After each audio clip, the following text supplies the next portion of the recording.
कैसे हो सब? बढ़िया। तो कल लास्ट क्लास तक अपन ने जो है संवेदीग्राही में नेत्र की संरचना से संबंधित बात हम लोगों ने कर ली थी, है ना। तो स्ट्रक्चर से रिलेटेड लगभग पूरा पार्ट अपन ने कंप्लीट यहाँ पे कर लिया है। अब अपन आगे बढ़ते हैं। जो विज़न है, जिससे हमें मतलब जो हमें दिखता है, उसकी जो क्रिया विधि है उसकी आज बात करेंगे। Mechanism of vision.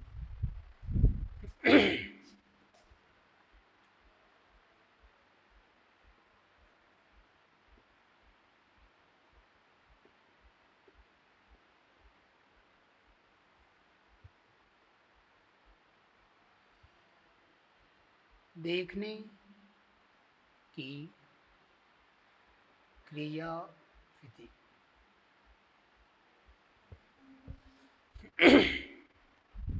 तो देखें, जो विज़न की मैकेनिज्म है, अगर हम इसकी बात करें तो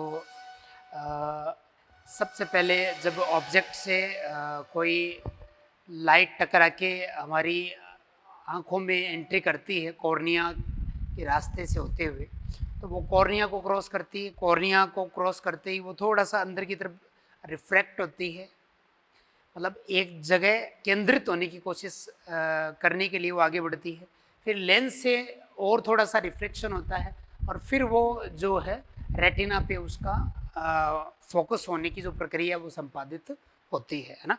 तो इस दौरान अपन ने लास्ट टाइम भी डिस्कस किया था कि कुछ किसी भी ऑब्जेक्ट से जब लाइट टकरा के हमारी आंखों की तरफ बढ़ती है तो वो सबसे पहले कॉर्निया को क्रॉस करती है, फिर एक्वस कक्ष को, फिर प्यूपिल के रास्ते आइरिस को, लेंस, और फिर विट्रियस कक्ष, और फिर रेटिना।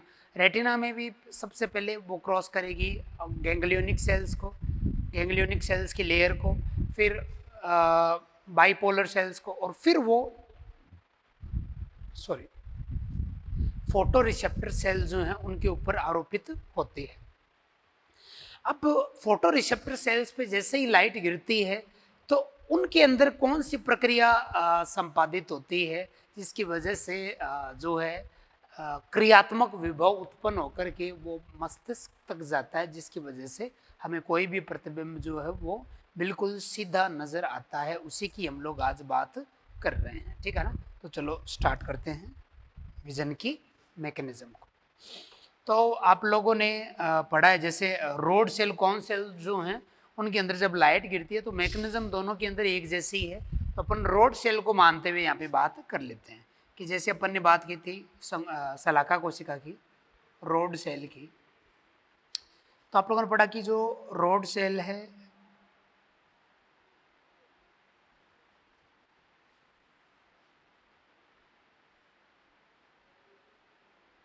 उसके जो दो भाग हैं, आउटर और इनर, ये इसके केंद्रक वाला पार्ट है जहाँ पे न्यूक्लियस मौजूद होता है। तो यहाँ पे अपन ने डिस्कस किया था कि थाइलेकोइड के डिस्क के समान काफ़ी सारी संरचनाएं उपस्थित होती है। इसको बोला था आउटर मेम्ब्रेन और इसे बोला था इनर मेम्ब्रेन, आंतरिक झिल्ली।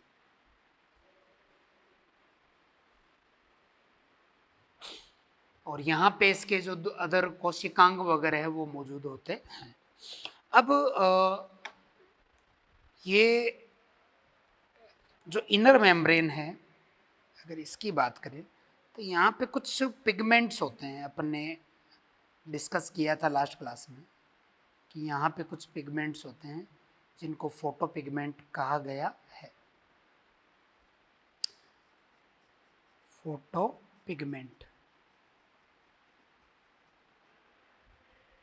तो अब अपन जो है रोड सेल के इस एक छोटे से हिस्से को थोड़ा सा आवर्धित करके वहाँ जो है डिस्कस करते हैं कि अगर इसको थोड़ा सा इधर प्रदर्शित किया जाए तो ये किस तरीके से नज़र आता है।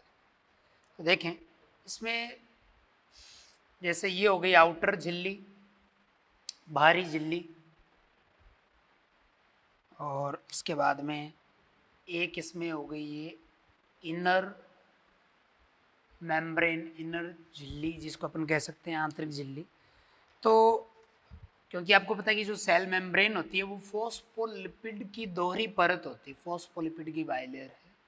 तो इसमें भी फॉस्फोलिपिड की बाइलेयर है और ये भी क्या है, फॉस्फोलिपिड की बाइलेयर है ना। रोड सेल के एक छोटे से हिस्से को हम लोगों ने यहाँ पे आवर्धित किया है ना। तो आप लोग देखें कि जो बाहरी झिल्ली है इसके ऊपर कुछ चैनल बने होते हैं, इन चैनलों को बोलते हैं सोडियम चैनल, सोडियम चैनल। और नॉर्मली ये चैनल जो हैं वो खुले रहते हैं, ओपन रहते हैं।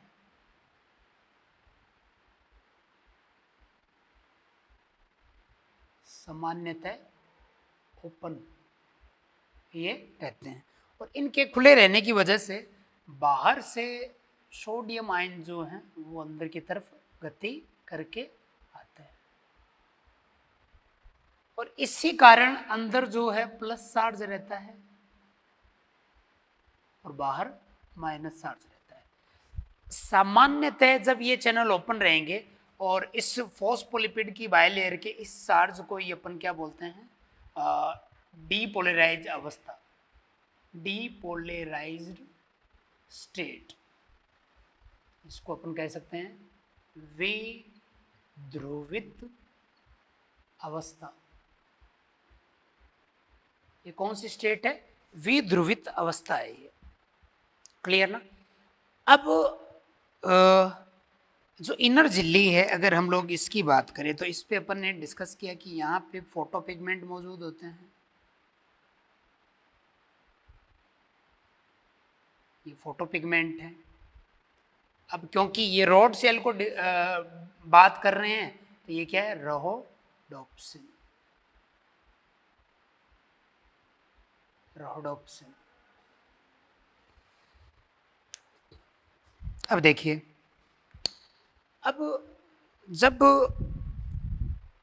इस रोडोप्सिन पे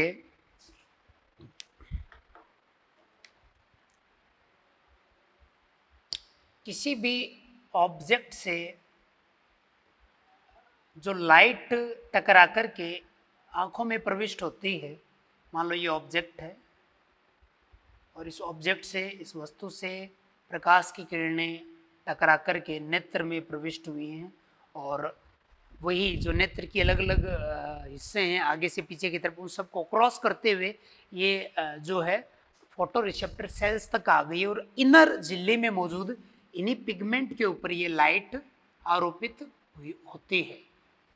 तब क्या होता है देखें कि जब इस दौरान इस रोडोप्सिन पे लाइट गिरती है तो इस मैकेनिज्म को थोड़ा सा अगर इधर अपन अलग से बात करें कि रोडोप्सिन जो है और इस पे जब लाइट गिरी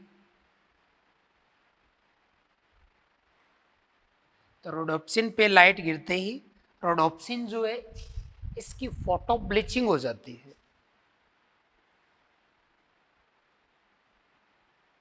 फोटो ब्लीचिंग, फोटो ब्लीचिंग का मतलब है कि प्रकाश गिरते ही जो वर्णक है उसका टूट जाना, उसके घटकों का अलग अलग हो जाना, उसको ब्लीचिंग बोलते हैं। और ऐसे में रोडोप्सिन जो है उसके दोनों घटक अलग अलग हो जाते हैं, ऑप्सिन अलग हो जाता है और रेटिनेल जो है वो अलग हो जाता है, जिसको अपन कह सकते हैं ऑल ट्रांस रेटिनेल। क्योंकि रोडोप्सिन जब ये होता है तब इसके अंदर जो दो घटक हैं, ऑप्सिन प्लस 11 सिस रेटिनेल,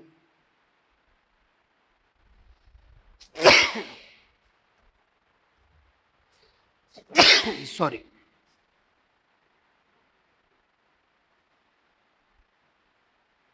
ऑप्सिन प्लस 11 सिस रेटिनेल। तो नॉर्मली ये दोनों रूप आपस में जुड़ के रोडोप्सिन बनाते हैं और जब इसके ऊपर लाइट गिरती है तो इसका जो प्रकाश ये विघटन होता है तो ऑप्सिन और ऑल ट्रांस रेटिनेल के फॉर्म में ये अलग हो जाते हैं। अब जैसे ही वापस अंधेरा होता है, डार्क पीरियड आता है,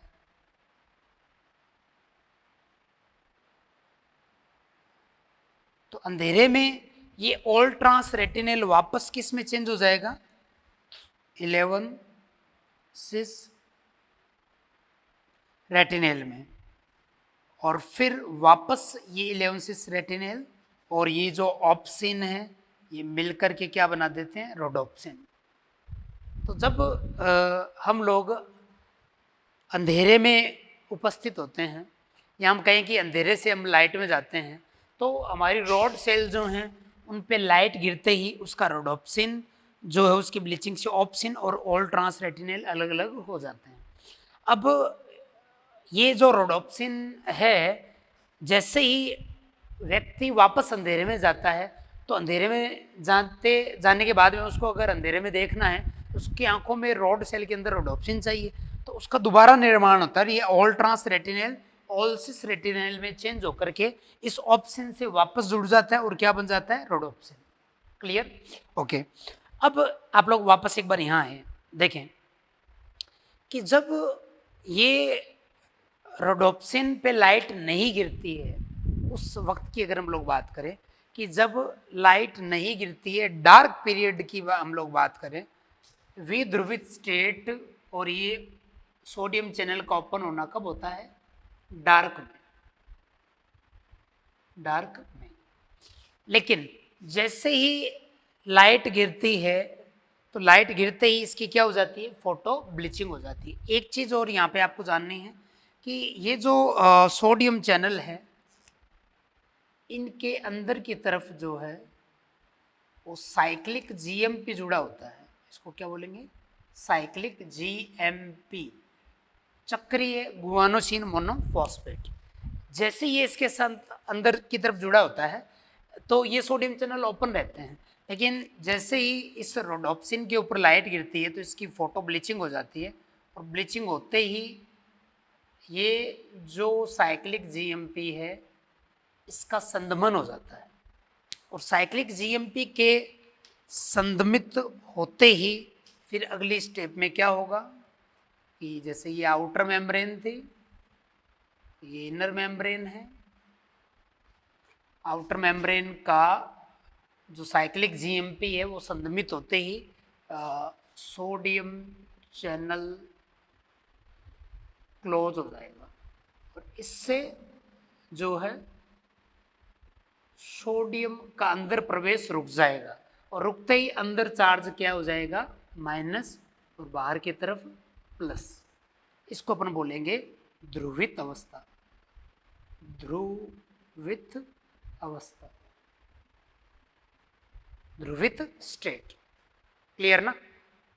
तो आपको यहाँ पे एक चीज़ ये ध्यान रखनी है कि ये नीट में पूछा हुआ भी है कि जब आंखों में मौजूद प्रकाशग्राही कोशिकाएं निष्क्रिय अवस्था में होती है, कार्य नहीं करती हैं, उस वक्त वो किस अवस्था में होती है, विध्रुवित अवस्था में। ये यहाँ पे थोड़ा उल्टा है, हम लोग आगे पीछे नर्वस सिस्टम में पढ़ के आए हैं कि जब न्यूरॉन एक्टिवेट होता है तो वो डीपोलराइज रहता है, और कोई भी एक्टिविटी जब होती है तो न्यूरॉन का डीपोलराइजेशन होता है, और जब भी कोई एक्टिविटी रुक जाती है, रेस्टिंग स्टेट में आ जाते हैं, तो वो पोलराइज हो जाता है। लेकिन यहाँ पर जब नेत्र के प्रकाशग्राही कोशिकाएं कार्य नहीं कर रही हैं तब ये किस स्टेट में है, डीपोलराइज में। लेकिन जैसे ही उनके ऊपर लाइट गिरती है, लाइट गिरते ही रोडोप्सिन के इनएक्टिव होते ही ये जो सोडियम चैनल है इनके साइक्लिक जीएमपी का ऋणात्मक रूप से इनहिबिशन हो जाता है, संदमन हो जाता है, और ये चैनल बंद हो जाता है, और इसके बंद होते ही सोडियम का अंदर प्रवेश रुक जाता है, और ऐसे में अंदर चार्ज माइनस और बाहर प्लस हो जाता है, और ये कोशिका ध्रुवित हो जाती है। और ध्रुवित होते ही अपन कहेंगे कि अब ये कोशिका क्या हो गई है, निष्क्रिय। अब ये कोशिका निष्क्रिय हो गई है। क्लियर? इतना समझे? आगे बात करते हैं, इतने में तुम लोग इसको नोट करो।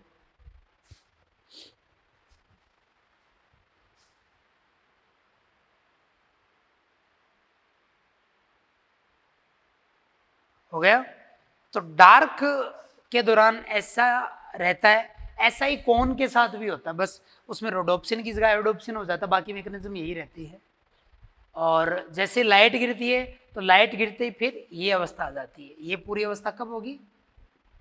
लाइट की उपस्थिति में।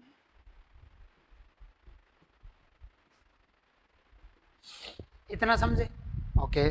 तो एनसीईआरटी में लिखा है कि जब रोड कोन के ऊपर लाइट गिरती है तो लाइट गिरते ही रोडोप्सिन जो है वो उसका विघटन हो जाता है, उसकी फोटो ब्लीचिंग हो जाती है, ऑप्सिन अलग हो जाता है और रेटिनल अलग हो जाता है। और जो प्रकाश ग्राही कोशिकाएं हैं इनकी झिल्ली की पारगम्यता बदल जाती है, ऐसा भी लिखा है, झिल्ली की पारगम्यता बदल जाती है और उसके अंदर एक पोटेंशियल डिफरेंस क्रिएट होता है। तो झिल्ली की पारगम्यता कुछ इस तरीके से बदली है कि ये जो सोडियम चैनल है वो क्लोज हो गए हैं और इनके क्लोज होते ही जो है अंदर प्लस का आना बंद हो गया है और ये कोशिका जो है जो पहले विध्रुवित थी अब कैसी हो गई है? ध्रुवित हो गई है। तो ये पोटेंशियल डिफरेंस यहाँ पे क्रिएट हुआ है। अब पहले जब ये ध्रुवित अवस्था में थी, सॉरी विध्रुवित अवस्था में थी, अंदर प्लस बाहर माइनस था, तब इन रोड कोन का प्रभाव बाइपोलर पे कैसा था और बाइपोलर पे जैसा प्रभाव था उससे उसका परिणाम जो है वो गैंग्लियोनिक पे कैसा आ रहा था इस दौरान और इस दौरान, उसकी चर्चा अभी हम लोग आगे करते हैं। ठीक है, नोट कर लिया होगा आप लोगों ने, पॉज करके रब कर देता हूं इसको मैं।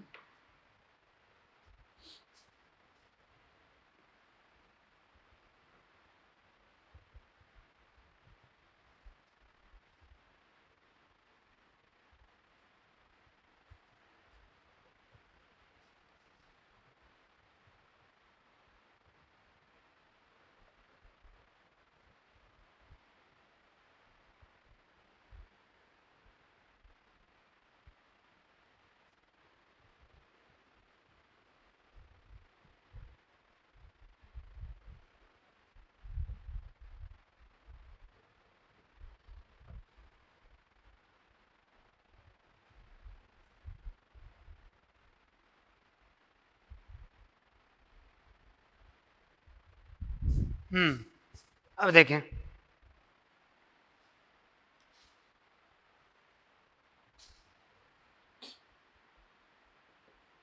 अंधेरे में जब लाइट नहीं गिरती है रोड सेल पे तब क्या होता है? देखो, ये रोड सेल,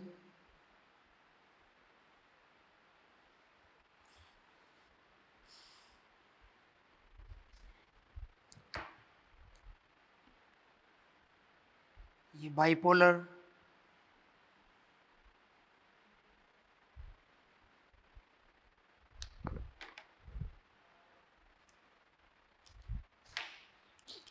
और ये गैंग्लियोनिक।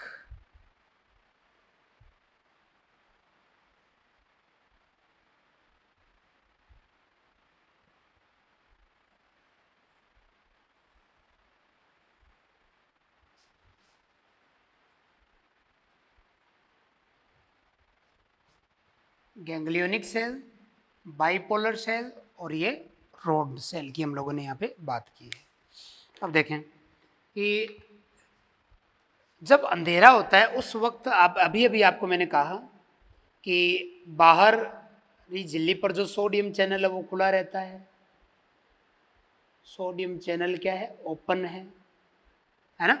और सोडियम चैनल ओपन है तो अंदर चार्ज कैसा है? प्लस, और बाहर माइनस।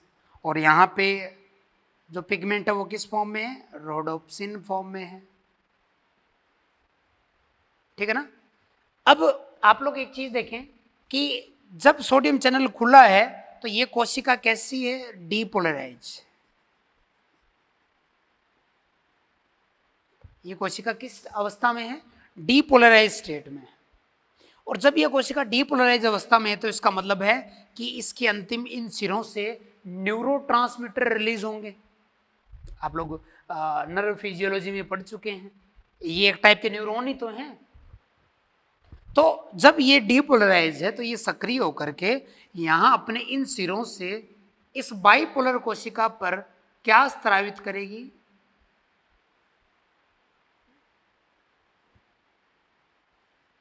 इनहिबिटरी प्रकार के तंत्रिका प्रेषी रसायन, है ना, जो संदमन करते हैं। तो इससे क्या होगा कि ये जो बाइपोलर कोशिका है इसका संदमन हो जाएगा। और संदमन कैसे होगा, आप लोग पढ़ चुके हैं कि जब इनहिबिटरी टाइप का न्यूरोट्रांसमीटर पोस्ट सिनेप्टिक मेम्ब्रेन जो उस पर जुड़ता है तो यहाँ से क्लोराइड आयन अंदर आता है Cl-, और ये कोशिका हाइपर पोलराइज हो जाती है ना। तो ये कोशिका भी क्या हो जाएगी, हाइपर पोलराइज, अति ध्रुवित।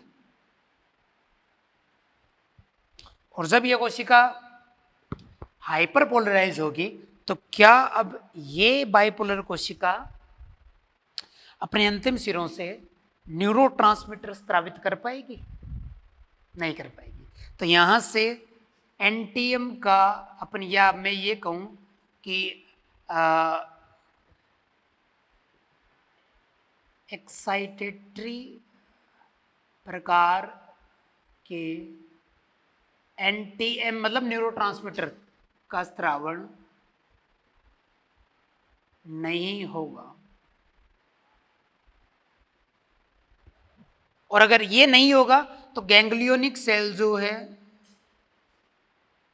इसका रिजल्ट क्या होगा, रिजल्ट ये होगा गैंग्लियोनिक सेल निष्क्रिय रहेगी, गैंग्लियोनिक सेल निष्क्रिय बनी रहेगी। और अगर गैंग्लियोनिक सेल निष्क्रिय है, अगर एक्टिवेट नहीं हुई, तो क्या ब्रेन के पास मैसेज जाएगा, कोई मैसेज नहीं जाएगा, कोई प्रतिबिंब नहीं बनेगा। बात पल्ले पड़ी, समझ में आई क्या, एक बार दोबारा बताऊं, चलो एक बार दोबारा सुन लो कि जब अंधेरा होता है तो अंधेरे के अंदर रोड सेल जो है, या ऐसा अपन कौन सेल के साथ भी यही होगा, जैसे अपन ने यहाँ पे रोड ले लिया, आपको कि सर अगर कौन ले तो कौन लेंगे, तब भी यही प्रक्रिया होगी। तो अंधेरा होगा तो इन कोशिकाओं की बाहरी झिल्ली से सोडियम अंदर आता रहेगा, ये विध्रुवित रहेंगी, ऐसे में ये संदमक प्रकार के एनटीएम स्रावित करेंगे जो इस कोशिका के ग्राहियों पे जुड़ के इसका संदमन कर देंगे, इसका अतिध्रुवण कर देंगे, जिससे ये एक्साइटेटरी प्रकार की एनटीएम को स्रावित नहीं कर पाएगी। और ऐसे में गैंग्लियोनिक कोशिका जो है उसका सक्रियण नहीं होगा और मस्तिष्क के पास में कोई आवेग नहीं पहुंचेगा, मतलब इमेज बनेगी नहीं। समझ में आई बात। तो अंधेरे में रोड और कौन सेल जो है वो कैसा व्यवहार कर रही है उसकी चर्चा हम लोगों ने यहाँ पे की है ना। आप लोग इसको नोट कर लें जल्दी से।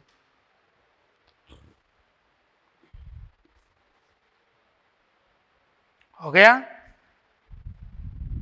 अब बात करते हैं लाइट में।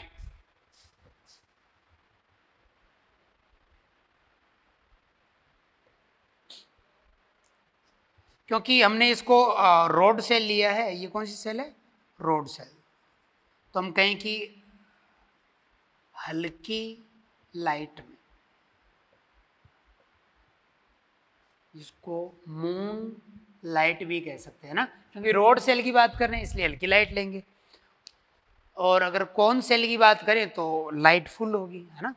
तो अगर हल्की लाइट में, मून लाइट में रोड सेल के रिगार्डिंग चर्चा करें तो आपको पता है कि जैसे ही थोड़ी बहुत भी लाइट गिरेगी तो वही मैकेनिज्म जो अभी बताई थी, लाइट गिरते ही रोडोप्सिन जो है उसकी ब्लीचिंग हो जाएगी। ऐसे में सोडियम चैनल क्लोज हो जाएगा।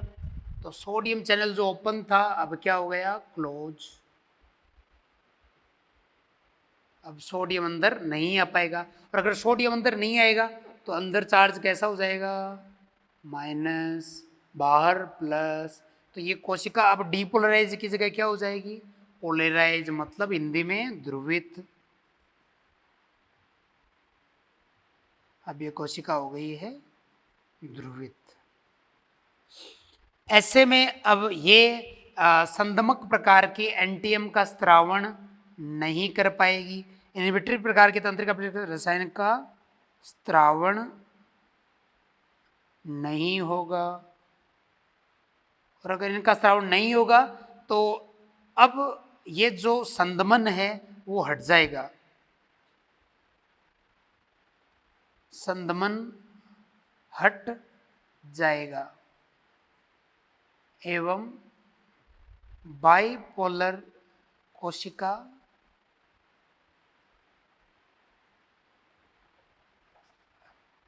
का सक्रियण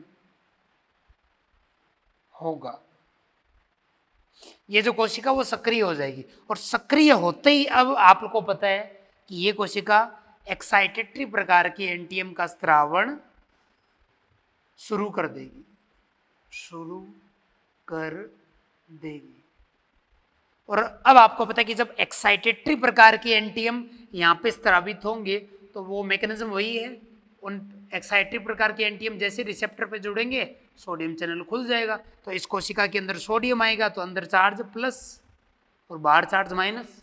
तो ऐसे में गैंग्लियोनिक रिजल्ट क्या होगा, गैंग्लियोनिक सेल का सक्रियण,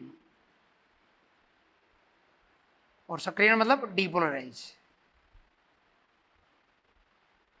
और सक्रिय होते ही अब वो एक्शन पोटेंशियल विभव इस कोशिका से कहां पे आएगा, ब्रेन के पास, और क्या बन जाएगी, इमेज का निर्माण। वैसे तो सबसे पहले इमेज रेटिना भी बनती है उल्टी, लेकिन ब्रेन उसको वापस सीधा करके हमें दिखाई देने में मदद करता है ना। तो अब इसको एक बार दोबारा समझ लें आप लोग कि जब हल्की लाइट जो है रोड सेल पे गिरती है तो रोडोप्सिन की जो है वो ब्लीचिंग हो जाएगी, रोडोप्सिन का ऑप्सिन व रेटिनेल में बदलना, है ना।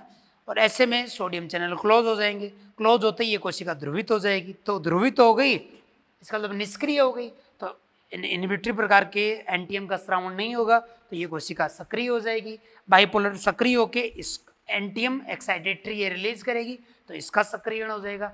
तो इसका मतलब है कि अब जो गैंग्लियोनिक सेल का सक्रियण हुआ है तो इसका परिणाम क्या होगा कि गैंग्लियोनिक सेल द्वारा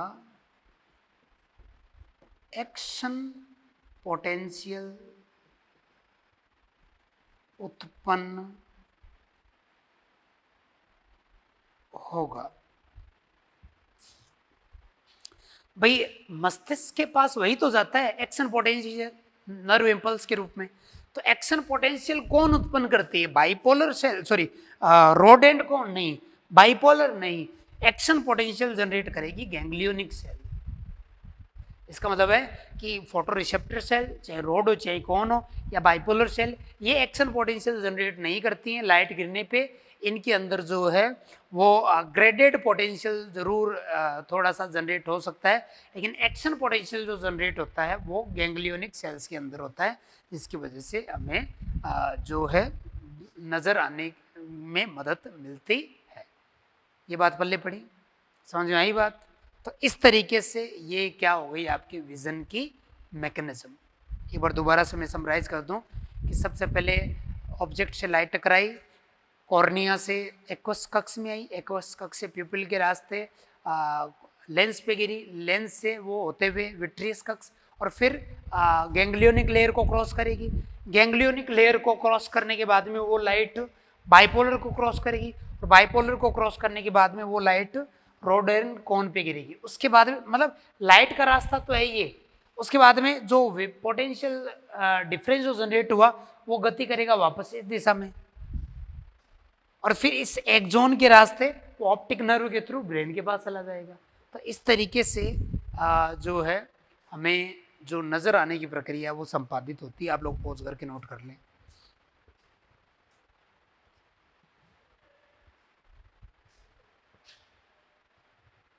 चलें आगे, चलो।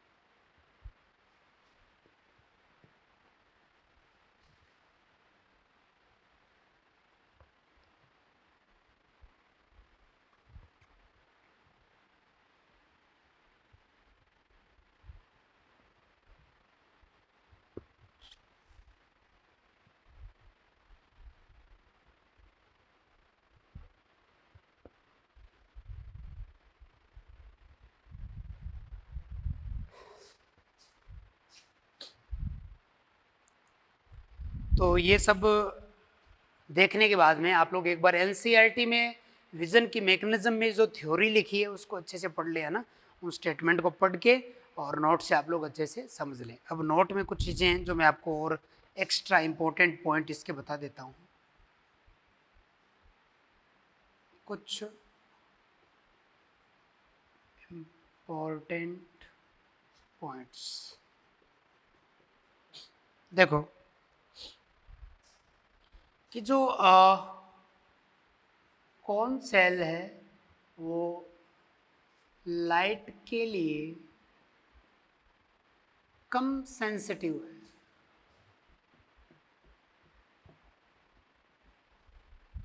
और रॉड सेल लाइट के लिए ज़्यादा सेंसिटिव है। अब तुम लोग दिमाग में सोचोगे अरे ये क्या बता रहे हैं कि ना कौन सेल लाइट के लिए कम सेंसिटिव है, कौन सेल तो लाइट में देखने में काम में करती है और रॉड सेल डार्क में देखने में काम करती है, फिर ऐसा कैसे? कौन सेल लाइट के लिए कम सेंसिटिव है, इसका मतलब क्या होगा कि कौन सेल अधिक लाइट में एक्टिवेट होती है, लो लाइट में नहीं।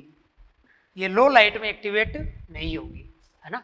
इसको एक्टिवेट होने के लिए लाइट की इंटेंसिटी ज़्यादा चाहिए, इसीलिए कहते हैं कि कौन सेल जो वो लाइट के लिए कम सेंसिटिव है। दूसरी तरफ रॉड सेल के लिए अगर बात करें तो रॉड सेल के लिए देखेंगे कि रॉड सेल कम लाइट में ही एक्टिवेट हो जाती है। ये कम प्रकाश में कम लाइट में ही एक्टिवेट हो जाएगी, इसलिए जो हम ये बात बोलते हैं कि रॉड सेल जो है वो लाइट के लिए ज़्यादा सेंसिटिव है, इसलिए ये बात कही जाती है क्योंकि ये कम लाइट में भी एक्टिवेट हो सकती है। क्लियर ना। तो एक तो महत्वपूर्ण पॉइंट आपका 1 नंबर ये हो गया, तो इसको आप लोग नोट करें पहले, ठीक है।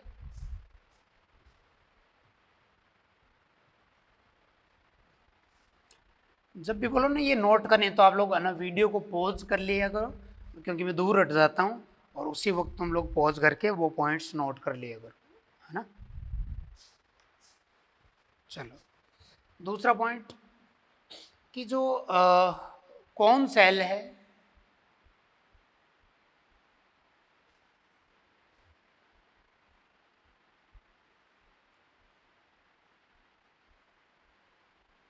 जैसे ये क्या है कौन सेल। अब कौन सेल एक सिंगल कौन सेल जो है वो एक सिंगल बाइपोलर सेल से कनेक्ट होती है।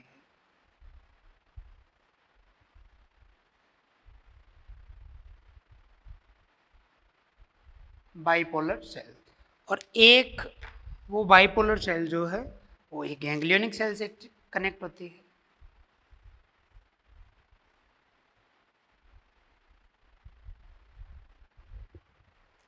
ना। तो दूसरी तरफ अगर अपन देखें रॉड सेल की बात करें तो काफी सारी रॉड सेल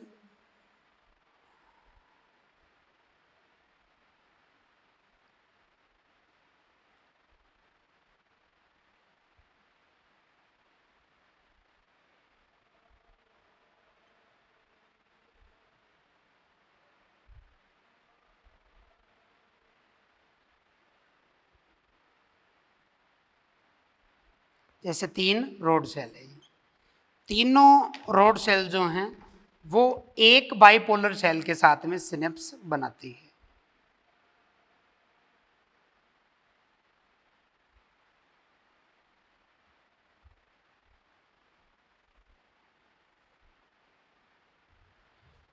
तीन रॉड सेल एक बाइपोलर सेल से के साथ कनेक्ट होती है, तो अब आप लोग देखें कि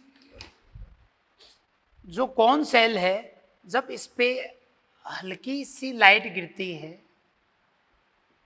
हल्की लाइट, तो इसका एक्टिवेशन नहीं होता, नो एक्टिवेशन, क्योंकि इसको एक्टिवेट होने के लिए जो है वो ज्यादा प्रकाश की जरूरत होती है।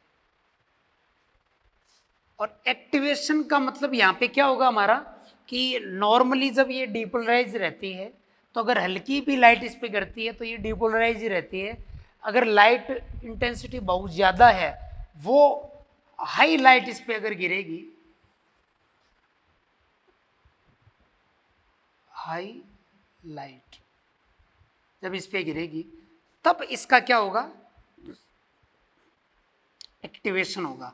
और यहाँ पे एक्टिवेशन का मतलब क्या होगा कि इसको डीपोलराइज से पोलराइज किया जाएगा। उल्टा है थोड़ा सा, ये है ना, अभी जो मैंने आपको बताया था। दूसरी तरफ अगर हम लोग देखें यहाँ, तो इस पे रोड सेल जो आपको पता है कि लो लाइट में वर्क करती है, हल्की लाइट, हल्की लाइट, तो हल्की लाइट इस पे गिरती है, तो आप लोग देखें कि इसके अंदर ग्रेडेड पोटेंशियल जनरेट होता है। थोड़ा सा इसमें हुआ, थोड़ा सा इसमें हुआ, थोड़ा सा इसमें हुआ, तीनों का ग्रेडेड पोटेंशियल आपस में जुड़ गया और वो फिर बहुत बड़ा हो गया, और उससे फिर इसके ऊपर प्रभाव पड़ा, क्योंकि तीन रोड एक साथ एक बाइपोलर के साथ कनेक्ट है। इसीलिए जो रोड सेल है वो हल्की लाइट में भी काम कर जाती है, क्योंकि इन अलग अलग रोड सेल में थोड़ा थोड़ा भी जो विभव बना है उसका सम्मेशन हो जाता है, वो जुड़ जाता है, और जुड़ के उसका प्रभाव मिलकर के इस रोड बाइपोलर पे पड़ रहा है। इसलिए जो रोड सेल हैं वो अंधेरे में काम कर जाती हैं। क्लियर? तो इसको भी आप लोग नोट कर लें।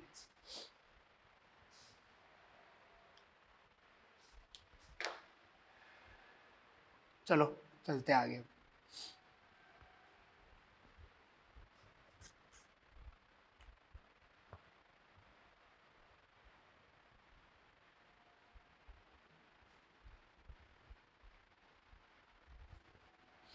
एक चीज़ आपको याद रखनी है, नोट के अंदर ही तीसरा एक पॉइंट और बता दूँ आपको,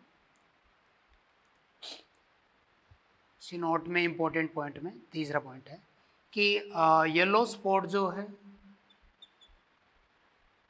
येलो स्पॉट पर एक कोन एक बाइपोलर सेल से कनेक्ट होती है, और एक बाइपोलर सेल जो है एक गैंग्लियोनिक सेल से जुड़ी होती है। तो यहाँ पे 1:1:1 का रेशो होता है, कहाँ पे, येलो स्पॉट पे। लेकिन इस येलो स्पॉट के अलावा अगर हम लोग बात करें,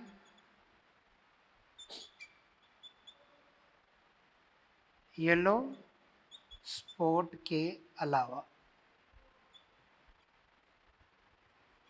रेटिना पर, येलो स्पॉट के अलावा रेटिना पर कई रोड सेल्स एक बाइपोलर सेल से जुड़ी होती है, और कई बाइपोलर सेल्स एक गैंग्लियोनिक सेल से जुड़ी होती है। तो एक तरीके से अपन कह सकते हैं कि यहाँ पे जो है, जो व्यवस्था है कि ये जैसे कई रोड सेल है, रोड सेल, तो काफ़ी सारी रोड सेल जो हैं वो एक बाइपोलर सेल से कनेक्ट हो गई, और कई बाइपोलर सेल जो हैं, कई बाइपोलर सेल जो हैं, जैसे काफ़ी सारे रोड सेल इस बाइपोलर से, और भी कई रोड सेल इस बाइपोलर से, और कई रोड सेल इस बाइपोलर सेल से, और ये जो बाइपोलर सेल हैं, तीन बाइपोलर सेल जैसे यहाँ पे मान लिया, तो वो एक गैंग्लियोनिक सेल से कनेक्ट होती है। तो इस तरीके से सिग्नल जो जा रहा है उसका कन्वर्जन हो रहा है, वो अभिकेंद्रित हो रहा है एक जगह पे। तो ये बात आपको और याद रखनी है। लेकिन रेटिना में येलो स्पॉट पे एक कॉन सेल एक बाइपोलर सेल से और एक बाइपोलर सेल एक गैंग्लियोनिक सेल से जुड़ी होती है। ठीक है, चले आगे। चलो, ये बात हो गई विजन की मैकेनिज्म में कुछ महत्वपूर्ण बिंदुओं की।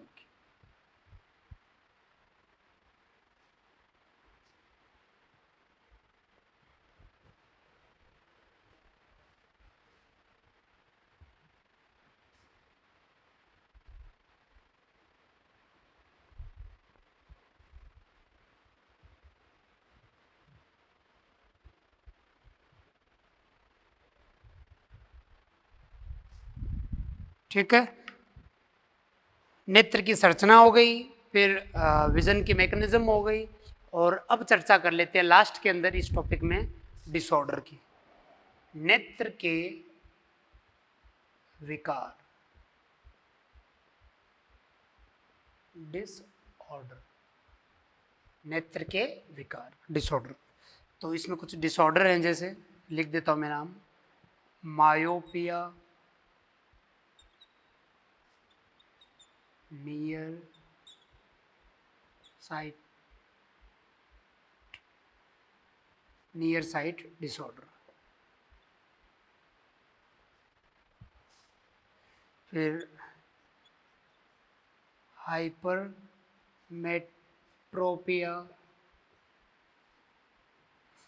फार साइट डिसऑर्डर, फिर एस्टिग्मेटिज्म,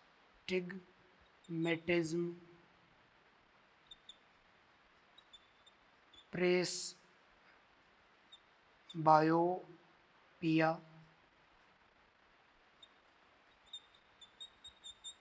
ग्लूकोमा,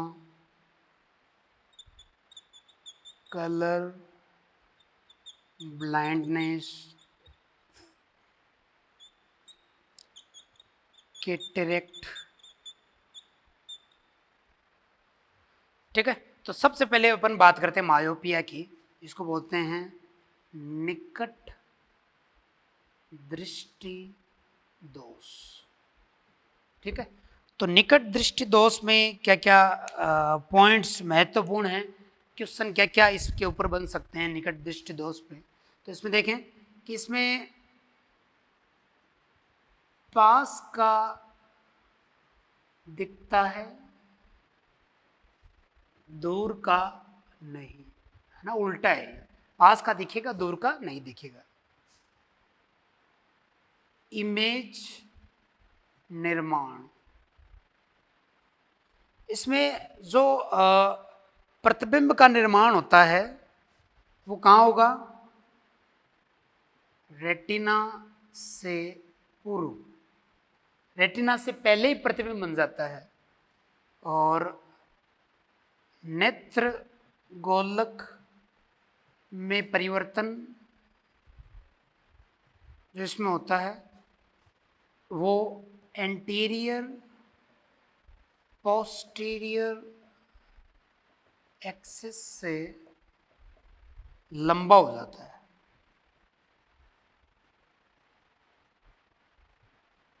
क्लियर ना। तो फिर इसको सही कैसे किया जाए, तो इसको इसका जो उपाय है,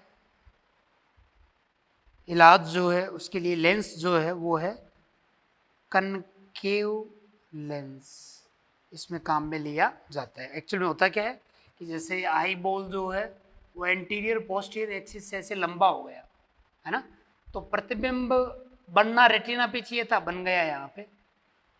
तो पास की जो वस्तुएं हैं उनसे तो लाइट जो है, क्योंकि वो डाइवर्जेंट टाइप की होती है, तो वो रेटिना पे आराम से गिर जाती है, चाहे रेटिना दूर चला गया हो। लेकिन जो दूर की वस्तुएं हैं उनसे जो लाइट आ रही है, क्योंकि दूर से जो लाइटें आती हैं वो पहले से ही एक तरीके से डाइवर्जेंट टाइप की होती है, तो वो फिर पहले ही रेटिना से पहले ही फिक्स हो जाती है। तो उनको उनके इलाज के लिए यहाँ पे कैसा लेंस यूज किया जाता है, कनकेव, जिसकी वजह से क्या होगा कि जो लाइट रेज हैं जो पहले ही केंद्रित हो रही थी, इस कनकेव लेंस की वजह से वो कहाँ पे केंद्रित हो जाएंगी, येलो स्पॉट पे। क्लियर ना? तो ये आपको निकट दृष्टि दोष के अंदर याद रखना है। इसी तरीके से फिर अब बात करते हैं अपन हाइपरमेट्रोपिया की, फार साइटेडनेस जिसको अपन बोल सकते हैं, जिसको अपन बोलेंगे दूरदृष्टि दोष। दूरदृष्टि दोष, इसमें क्या होगा, पास की दिखाई नहीं देगी, पास का दिखता नहीं है, दूर का दिखेगा, है ना? पास की वस्तुएं नहीं दिखाई देंगी, दूर की दिखाई देंगी। और इमेज का निर्माण जो वो रेटिना के बाद होगा, रेटिना के बाद। और इसमें नेत्र गोलक जो में जो परिवर्तन होता है वो एंटीरियर पोस्टीरियर एक्सिस से छोटा हो जाता है। और उपाय इसके अंदर कॉन्वेक्स लेंस यूज किया जाएगा, उत्तल। कनकेव को बोलते हैं अवतल, कॉन्वेक्स को बोलेंगे उत्तल लेंस। इसमें क्या होगा, आईबॉल इस तरीके से छोटा हो गया, तो दूर की वस्तु जो है उससे जो लाइट आ रही है वो तो इजीली इसके ऊपर गिर जाएगी, लेकिन पास की जो वस्तुएं हैं उनसे जो लाइट जाती है वो रेटिना के बाद में केंद्रित हो रही है। तो उनको रेटिना पर केंद्रित करने के लिए अपन कैसा लेंस यूज करेंगे, उत्तल लेंस। और ऐसे में फिर वो जो दूर जा रही थी अब वो यहाँ पे केंद्रित हो जाती है। तो यहाँ पे कॉन्वेक्स मैंने लिखा है, उत्तल लेंस। ठीक है, याद रख लोगे। तो क्वेश्चन पूछे कि एक व्यक्ति जिसमें हाइपरमेट्रोपिया है, दूरदृष्टि दोष है, तो अगर वो कॉन्वेक्स लेंस का उपयोग कर रहा है तो उसमें प्रतिबिंब कहाँ बनेगा, रेटिना में। लेकिन एक व्यक्ति जिसमें दूरदृष्टि दोष है, अगर वो कॉन्वेक्स लेंस वाला चश्मा नहीं लगा रहा है तो अब उसके अंदर प्रतिबिंब कहाँ बनेगा, रेटिना के बाद। तो इस तरीके से घुमा करके तुम्हें क्वेश्चन पूछा जा सकता है। क्लियर? चलो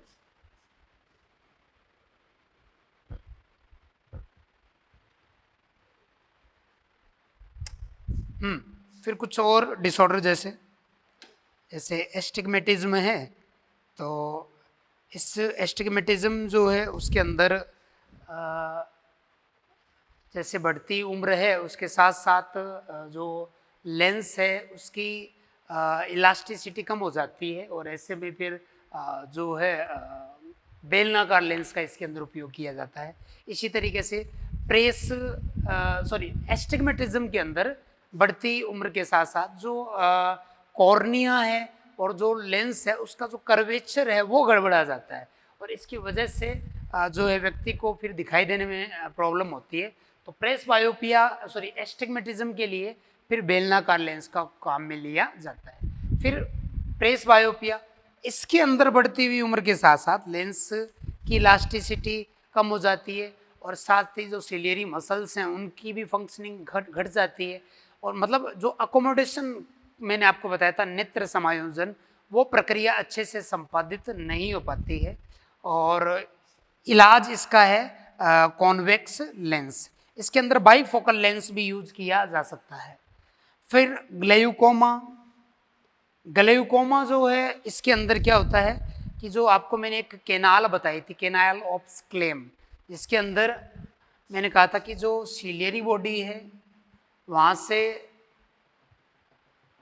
एक्वस फ्लूइड बनता है, और बनने के बाद में वो प्यूपिल के रास्ते आगे आता है, आगे आने के बाद में केनाल ऑफ स्क्लेम के रास्ते वो वेन में चला जाता है।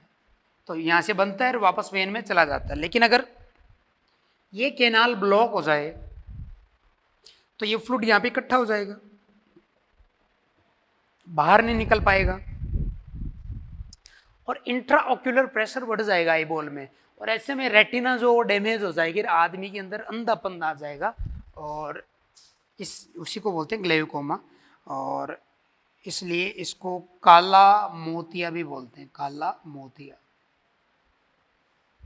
फिर कलर ब्लाइंडनेस, ये आनुवांशिक रोग है जिसके अंदर एक्स गुणसूत्र पर मौजूद जीन वर्क नहीं करते हैं, जिससे ऑप्शन वगैरह नहीं बन पाते, आदमी जो है वो लाल हरे में भेद नहीं कर पाता। जेनेटिक्स में इसकी डिटेल की बात करेंगे। और फिर लास्ट में कैटरेक्ट, जिसको मोतियाबिंद भी बोलते हैं, सफ़ेद मोतिया भी इसका नाम है, सफ़ेद मोतिया। इस रोग के अंदर क्या होता है, लेंस जो है उसकी पारदर्शिता कम हो जाती है, वो सफ़ेद रंग का हो जाता है, और नेत्र के अंदर फिर लाइट प्रवेश करती नहीं है, और आदमी जो है उसमें ब्लाइंडनेस आ जाती है। इलाज है कि इसके अंदर लेंस जो है वो प्रत्यारोपित करके बदल दिया जाता है। तो ये कुछ डिसऑर्डर हो गए हमारे नेत्र से संबंधित, ठीक है। अब हम लोग आगे एक शायद एक टॉपिक, हाँ वो लास्ट क्लास में अपन ने डिस्कस कर लिया होगा, अकोमोडेशन, नेत्र समायोजन है ना, उसकी बात हो गई है, नेत्र पे चर्चा कंप्लीट हो चुकी है। अब अपन अगले रिसेप्टर की बात करेंगे जिसमें ईयर फोनो रिसेप्टर है, और इसकी चर्चा अपन अगली क्लास में करेंगे। तब तक आप लोग है ना बढ़िया से आज जो मैंने बताया उसको बढ़िया से रिवाइज करें, रिलेटेड क्वेश्चन लगाएं, ठीक है।